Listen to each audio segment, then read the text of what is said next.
मैं दिल्ली, जिसके दिल में धड़कता है सदियों का इतिहास। मैंने क्या कुछ नहीं देखा। पांडवों की नगरी देखी, पृथ्वीराज के तलवार की धार देखी, दिल्ली सल्तनत का दौर देखा और देखा एक महिला को सुल्तान बनते। उसके प्रति समाज की बेरुखी और दकियानूसी विचारधारा को देखा।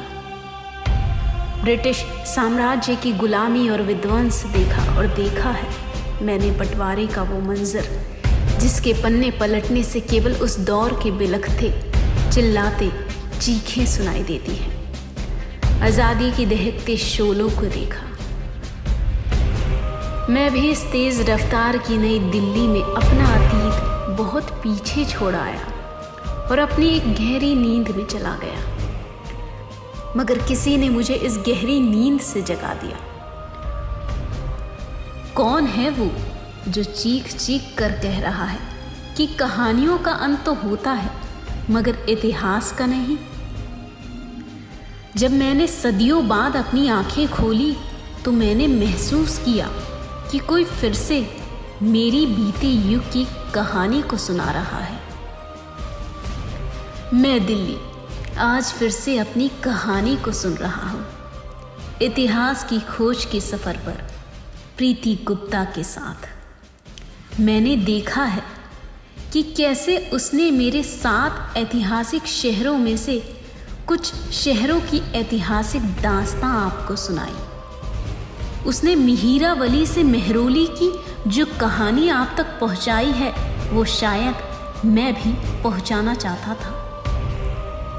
उसने जो दूसरे ऐतिहासिक शहर सिरी किले की बेजोड़ दीवारों की मजबूती को दिखाया है, वो मैं भी दिखाना चाहता था। मंगोलों के आक्रमण को कैसे अलाउद्दीन खिलजी ने मुंह तोड़ जवाब दिया, मगर साथ में उन अत्याचारों को भी बताना चाहता था जो खिलजी के दौर में मेरे मासूम बच्चों और औरतों के साथ हुआ था। दिल्ली सल्तनत के ऐसे कई इतिहास हैं जिनमें मुझे षड्यंत्र की गंध, सत्ता पलट का आतंक, बर्बादी का मंजर और आलिशानों की महफिल में शर्मसार होती हुई इज्जत, मानवता और औरतों के प्रति दकियानूसी सोच नजर आती है। देखा है मैंने अहंकार में लिपटे गियासुद्दीन की अहंकारता को, जिसने उसे कहीं का नहीं छोड़ा। अपने ही बेटों के हाथों षड्यंत्र का मोहरा बनकर मौत के घाट उतार दिया गया। एक श्राप ने 6 किलोमीटर के दायरे में फैले आलीशान किले को खंडर में तब्दील कर दिया। तुगलकाबाद वही किला है जिसने एक फकीर के श्राप में आकर अपना सुल्तान बदल दिया और अपने आप को वीरान कर दिया। शायद यही किस्मत थी इस किले की। और अब प्रीति जी आई है उस चौथे शहर में जिसे जहांपना कहा जाता है। आइए एक बार फिर से इतिहास की खोज के सफ़र पर निकल पड़ते हैं, उन लम्हों को फिर से जीने जो कभी मेरा यानी दिल्ली का इतिहास हुआ करता था।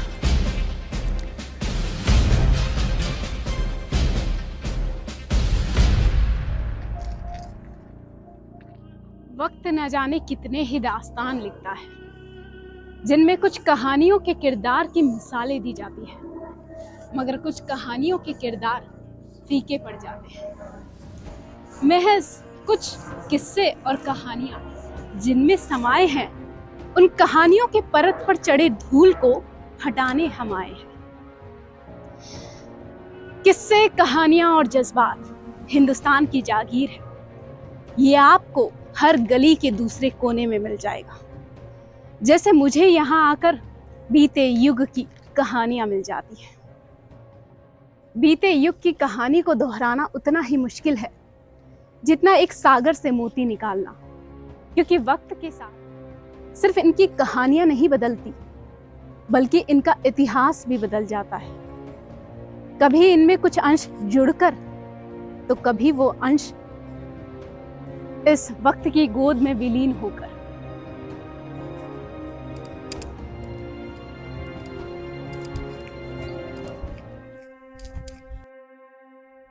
अगर आप एक इतिहास प्रेमी हैं तो इतिहास आपको हर रूप में मिलेगा।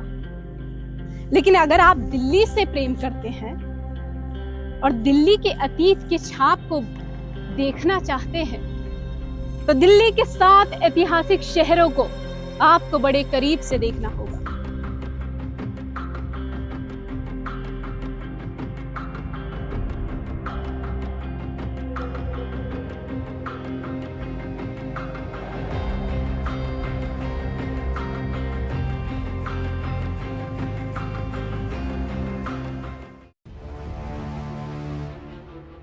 एक वक्त के मंजर और अफसाने को किया आबाद, आज खंडर और वीरान पड़ा है ये अदीलाबाद।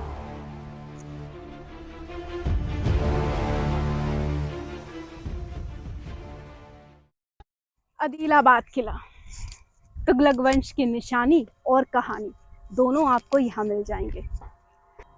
गियासुद्दीन तुगलक ने तुगलक वंश की नींव रखी और तुगलकाबाद शहर का निर्माण किया, लेकिन औलिया के श्राप के कारण न ये शहर आबाद हो पाया और ना ही इसका किला। एक साजिश के तहत मोहम्मद बिन तुगलक ने अपने ही पिता की हत्या करवाई और दिल्ली का सुल्तान बन बैठा। भले ही वक्त ने उसे सुल्तान की उपाधि दे दी, मगर इसकी कायमता रखने में वो पूर्ण रूप से असमर्थ रहा और शायद इसलिए उसे इतिहास में पगला सुल्तान या सनकी सुल्तान कहा जाता है।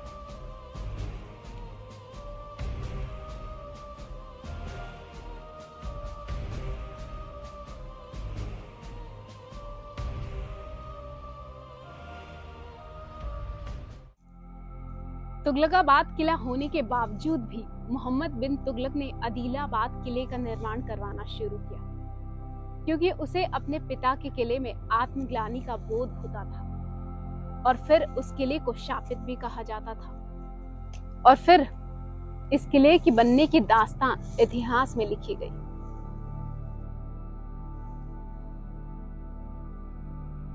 भले ही आज इसे अदीलाबाद कहा जाता हो, लेकिन कई शताब्दियों तक इसे मोहम्मदाबाद कहा जाता था। सर सैयद लिखते हैं कि मोहम्मद बिन तुगलक ने इतने हजार बेगुनाहों की हत्या करवाई कि आदिल की उपाधि उसके नाम से लुप्त हो गई और लोग उसे खूनी सुल्तान बुलाने लगे। आदिलाबाद किला हूं मैं, मगर वो न्याय नहीं मिलता है मुझे। एक कातिल को पनाह देने का अंजाम भुगत रहा।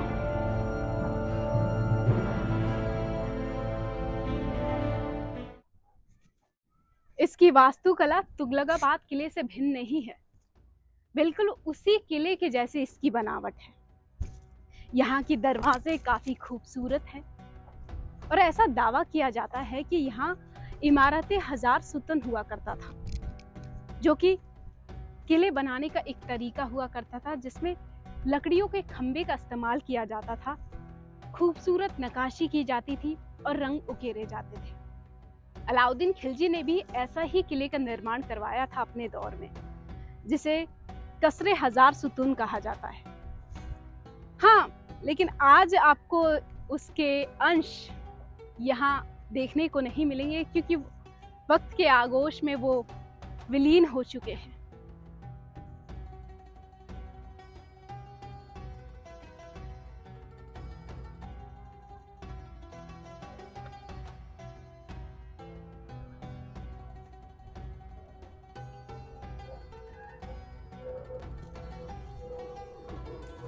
आप सोच रहे होंगे कि मैं अदीलाबाद की कहानी क्यों सुना रही, जबकि मुझे तो चौथे शहर जापनाह की कहानी सुनानी चाहिए।